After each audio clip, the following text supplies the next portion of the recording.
Ils sont passionnés. Quand ils parlent de leur métier, ils ont les yeux qui brillent. C'est mon métier, ma passion.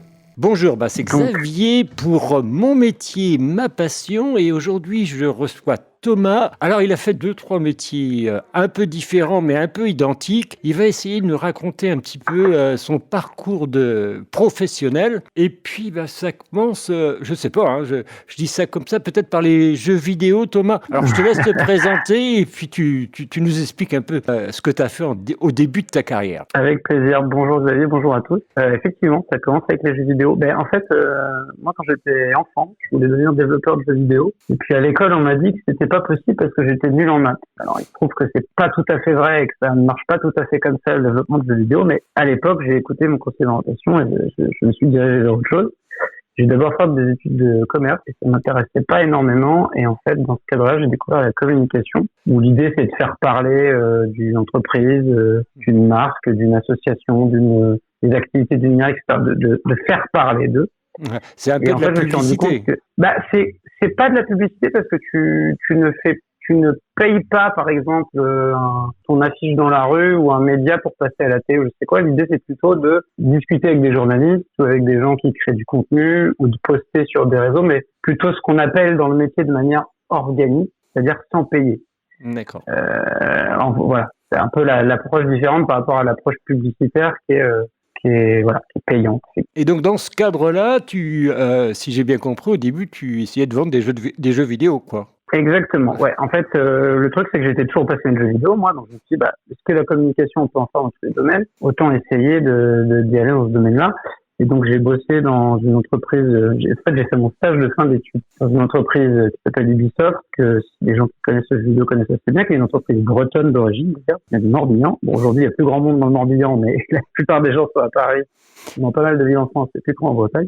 Et c'est une boîte qui fait des jeux vidéo. Et donc, moi, je m'occupais notamment des relations avec la presse, avec les journalistes. C'est-à-dire que l'idée, c'était de s'assurer que les journalistes allaient recevoir le jeu et pouvoir le tester dans les bonnes conditions avant qu'il sorte, de répondre à leurs questions, de les mettre en relation avec les développeurs, les gens qui ont inventé l'histoire, qui ont développé le jeu vidéo pour répondre à leurs questions, etc. Donc, tu étais porteur de com tout azimut. Est-ce que tu as quelques... Alors, je sais que à cette époque-là, tu voyageais beaucoup aussi, je crois, non? Ouais, tout à fait. Ça faisait partie du boulot parce qu'en fait, Ubisoft, c'est une entreprise, je l'ai dit, d'origine bretonne, une entreprise française, mais qui vend des jeux vidéo dans le monde entier. Et il se trouve que les plus gros événements du domaine, ils avaient lieu pas forcément en France, en l'occurrence plutôt aux États-Unis, à Los Angeles, et en Allemagne, à Cologne. On a aussi au Japon, mais c'est un peu différent comme fonctionnement. Donc effectivement, j'ai eu l'occasion de voyager aussi parce que Ubisoft avait des studios un peu partout dans le monde, notamment des très gros studios à Montréal. J'ai eu la chance d'aller aussi. Donc c'était pas mal de voyages et c'était avant le Covid tout ça. Donc les choses ont un peu changé pour les entreprises de jeux vidéo depuis, mais avant ça, c'est vrai qu'on voyageait beaucoup, sans doute un peu trop d'ailleurs, mais parfois on faisait des voyages pour une journée de réunion, c'était discutable. Mais bon, voilà. Ouais, vous n'étiez pas économe pour l'écologie tout au moins. Non, c'est ça. Voilà. Et là, quand tu allais au Japon ou aux États-Unis ou au Canada ou en Allemagne, qu'est-ce que tu faisais? Tu faisais toi-même la démonstration ou tu organisais des démonstrations? Je sais pas.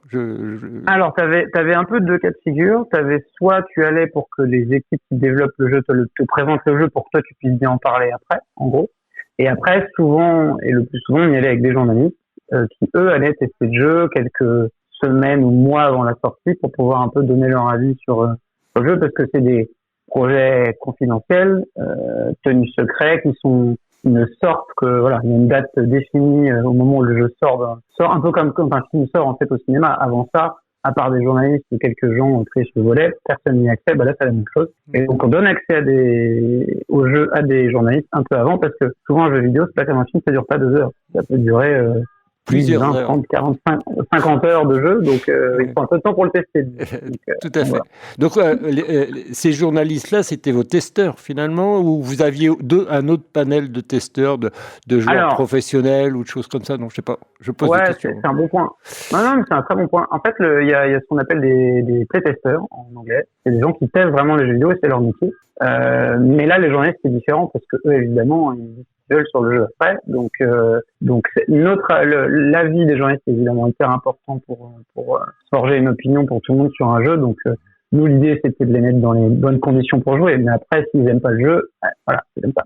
Donc après, évidemment, on a plutôt envie de mettre en avant des jeux de qualité et aller des jeux très connus pour ceux qui savent, des Assassin's Creed, des Far Cry, ça parlera aux fans de jeux vidéo, mais globalement, c'est des licences très connues. Donc ça, bon, ça se passait plutôt bien avec les journalistes en général. Mais c'est parfois, ça se passait moins bien. Voilà. Alors, entre le très bien et le moins bien, tu as peut-être une ou deux petites anecdotes à nous raconter. Voilà, qu'on comprenne bien comment ça se passait. Bah écoute, oui. Alors moi, ce qui est marrant, c'est que en fait, j'ai commencé chez Ubisoft tout jeune, sorti d'école, et c'était le moment où les meilleurs jeux d'Ubisoft sortaient. Donc moi, j'étais des étoiles plein les yeux, etc. Et puis il se trouve qu'en fait, à l'époque, nos petits amis des patrons d'Ubisoft avaient un peu montré des choses dans des événements qui étaient un peu plus belles que la réalité quand même. Et donc on s'est retrouvés à gérer, moi tout jeune, des journalistes qui se retrouvaient avec un produit fini pas exactement au niveau de ce qui était attendu.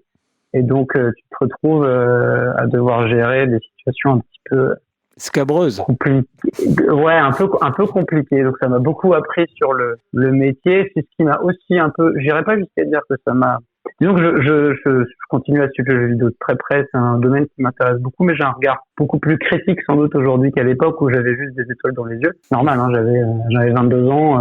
Voilà. J'en ai 14 de plus, donc forcément, bon. 22 ans, passionné de jeux vidéo, voilà. Obligatoirement, tout ce qui est nouveau est merveilleux. C'est ça. Et donc maintenant, 14 ans après, je trouve toujours qu'il y a des choses formidables dans le jeu vidéo, mais j'ai aussi un regard beaucoup plus critique et il y a des choses qui me plaisent et d'autres beaucoup moins. C'est ce qui me fait d'ailleurs que je me tourne pas mal sur la production plus indépendante de jeux vidéo qui je pense, fait des choses peut-être plus intéressantes que les très très grosses entreprises du jeu vidéo. Écoute, pour cette première émission, on a déjà vu un petit peu ta première action.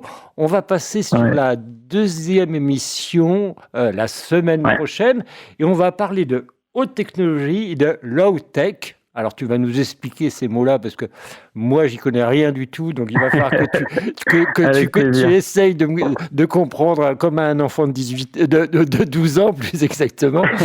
Et donc, je vous souhaite à tous une bonne semaine et je vous dis rendez-vous la semaine prochaine avec Thomas. Au revoir. Au revoir.